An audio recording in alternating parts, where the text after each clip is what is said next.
Good morning and welcome to another edition of From the Desk of Dan White. There's a lot to talk about today, but let's start with the good stuff. I mean, if you're a Philadelphia sports fan, this is the time to be a Philadelphia sports fan. I mean, the Phillies crushed the Braves last night. They set a record with 6 home runs.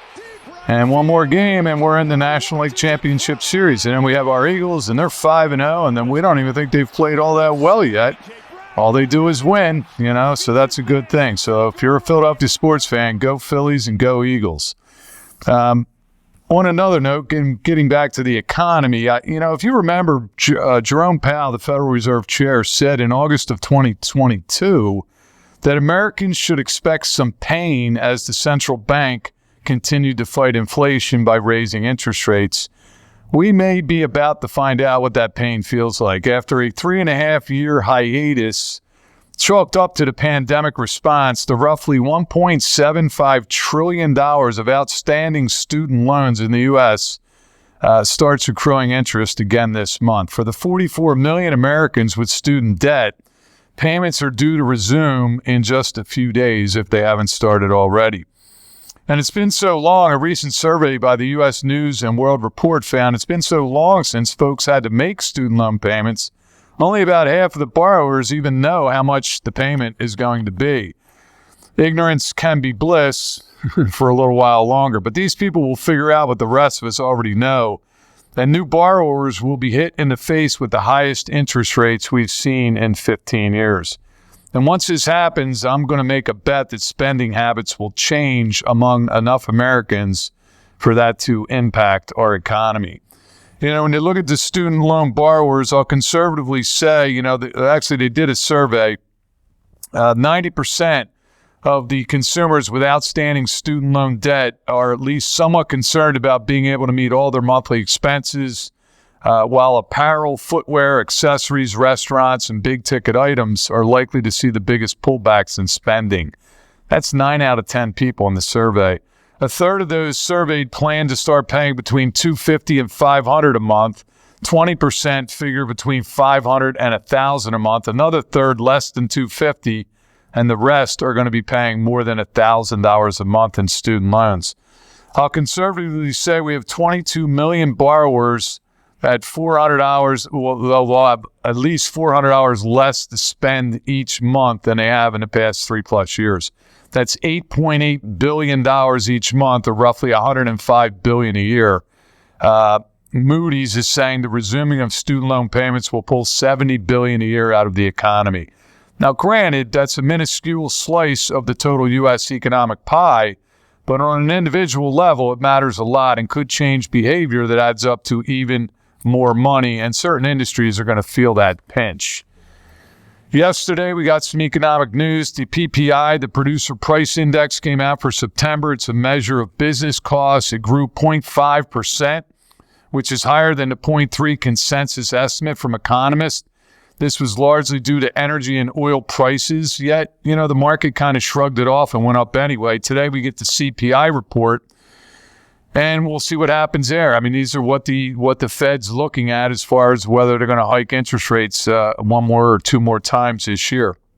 And in the meantime, if you're wondering whether this is the end of the market's late summer or early fall swoon, let's consider a few facts. The U.S. benchmark index was down about 8% from its July highs through the low last week. But the VIX index, the volatility index, never really got very high. And back in the old days, before the pandemic, during what was then a record-long bull market, a 10% pullback, it was nothing to even think about. It was like a sneeze, considered a garden variety correction, no big deal. Then it could end up being the same thing today, but given the current state of affairs in the U.S., we still have high inflation, we still have monetary policy uncertainty, perhaps more recession talk, and maybe even reality, a recession ahead, lingering shell shock from market performance in 2022, and then we have our polarized national politics getting back to the forefront. It may feel more like a walk on coals instead of a stroll in the park. Nobody can guarantee that a pullback is over. That's why weighing risk upside and downside is more prudent than trying to predict where the market is going to go. You got to look at your individual situation and see how comfortable you are with where things are today. All right, so moving on, as far as our company updates, we have a lot of stuff going on. We have our annual pie drive-bys coming up. November the 9th in Middletown from 2 p.m. to 6 p.m. And then November 16th, the following week in Glen Mills from 9 a.m. to 12 p.m. and from 2 p.m. to 6 p.m. You have to call in and tell us what type of pie you want. And then we're also asking for donations for Toys for Tots and also canned food goods for the less fortunate in our society. And Serpy, Dominic Serpy & Sons are the pies. You have your choice of apple, pumpkin, or pecan. They're all good. I've had them all. We dropped invites. They were emailed. You can RSVP directly through the emailed invite or by contacting Kristen here at our office. We also are rapidly coming up on our fall referral event, Monday, November the 13th, 2023. It's 5:30 at the Inn at Grace Winery in Glen Mills. And we're going to have some live entertainment. We're going to have a 5-course menu with wine pairings. And again, the ticket to this event, in order to attend, you have to bring a guest to one of our upcoming dinner seminars or just have somebody tell them they ought to come see us. And if they come in to see us, you get an invite to our referral event at the Grace Winery. So if you're not sure when our seminars are, you can go on our website, the Dan White & Associates website. That'll have the full list of available dates. And again, if you have questions about this, contact Kristen at our office, our events coordinator, with any questions that you have. And the last thing, as I've done the past couple months, and I really do appreciate all of you who have given us a Google review. We're up to about 45 reviews. I think when we started this year, we had about 6.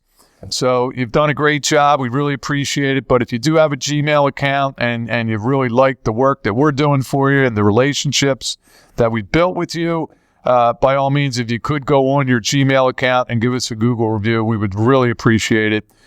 We're getting a lot more traffic on our website, and we think that's in direct response to these positive Google reviews that we are seeing. So that's about all I have for today. Again, it's a great time of the year to be a Phillies fan. We hope the Phillies go Red October, can make it to the World Series. We hope the Eagles keep winning as well.